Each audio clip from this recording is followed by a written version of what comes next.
Hi, this is Ryan Kinasewich. I'm the head coach of the Utah Grizzlies, and you're watching Inside the Grizzlies.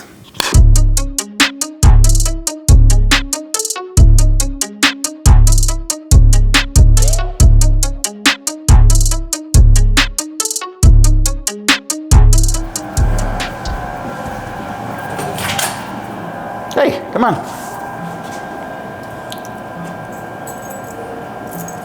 Hi. But hold this do whatever up. you want with that. That's the whole point of it. Is it dangerous to talk about replicating last year? I think so, because there's so much turnover in this league. We've been lucky enough. You look around the room to re-sign a ton of guys. So expectations are obviously going to be high, but you never know. From year to year, you could lose two of your goalies. You could, injuries happen. But expectations here will always remain high, and we'll continue to find a way. Last year was an incredible year for you guys. Yeah. And you have all this success, history made for the organization. When did you realize the season was over? Was it when that game was over? Was it on the bus, on the plane, at your house? When did you realize it was over? I think game 4, when we had that 4-0 lead. And Toledo had a heck of a team, to come back on them, especially to go into Toledo and win game 6 and 7. It kind of had a down feeling in the room here, and the guys fought so hard, and to lose that game was crushing. We easily could have been up 3-2 heading back to Toledo. I mean, what ifs, but, I was just proud of the group we had, and, we had an amazing run, and, that needs to be the standard here, and that's what we want going forward. Did you realize how special it was in January or February? Did you realize what you had? Not really, because you go through those dog days. We go back to the story in Rapid City when we lost Trent Miner, Peyton Jones, and Garrett Metcalf. And we flew in a goalie from the SPHL, Hayden Stewart. He lands, tests positive for COVID. So we were at the rink, Tegan and I, all day trying to find a goalie, somebody that could move. And we found this kid who played at Grand Canyon University, Brady DeBreeze. And our team went out, and we were down. We had defensemen called up. We were hurting, and our team went out and blocked every shot, and we ended up winning that game 3-2 in overtime. And the feeling in that room, I think that's what kind of brought everything together. But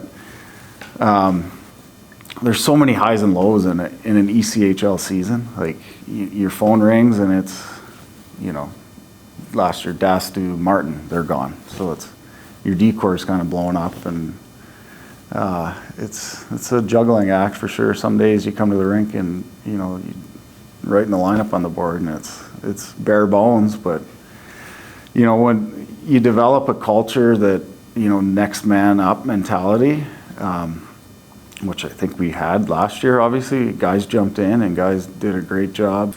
Every one of your players we've talked to has said two things: that comeback win, and you. Mm-hmm. So, do you think back to last year and think about, because culture is a word that everybody uses. Now, Yeah. we've got great culture, everybody uses that word. Yeah. But very few teams know what it means. Very few guys like you Yeah. can say it and then see it and then implement it. Yeah. So did you know that you had that? First of all, what does the word culture on your club, on a club, mean to you? I think it's more family than anything, creating that brotherhood. I don't know if you have I had brothers, and if somebody's going after them, you're going after them, you know what I mean? So I think we had that. We just we came together as a team, and I feel like the team bonding that we do, some different stuff outside the box, like the ice fishing we did. This year we're trying to do some skeet shooting, just kind of think out, like it's all, you can do the golf and all that, it's all great, but doing some stuff that gets these guys out of their comfort zone, and you create stories, memories with these guys, and I think that's what creates a good culture, and obviously winning makes it a lot easier. You know, if we had a 20-win season last year, we wouldn't be having this conversation, you know, but I think, you know, we did a really good job last year of creating a culture, bringing this team together. And you can't force it. You can't force, there's, you know, how many different personalities in here. You just got to find ways to bring the group together. And I think we'll continue to do that as we move forward here.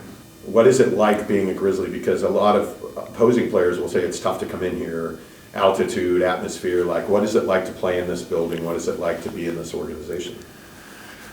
Hey, what year is this for me in the organization? This 11? So I've been here. Obviously, I love it here.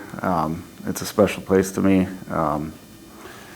And to me, it's one of the top organizations in the ECHL, and that's why we're starting to see good players come through here. Everyone wants to be here, you know. And, you know, now with the additions to the arena, like it's only going to make this place harder. Like, some of these teams coming in don't really realize it, but what are we at, 4,500 feet here? You know, you get in some extended shifts here, that's why you see some road teams falter pretty quick. So it makes it a difficult place, and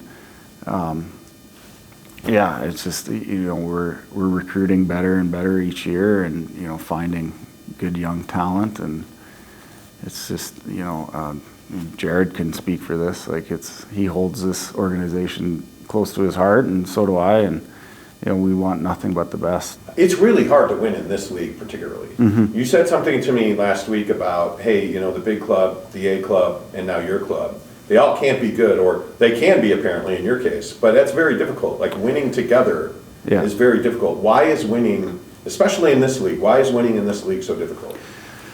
I think it's a schedule. You know, you go into Kansas City for 3 games. It's tough to go in and sweep a team 3 in a row.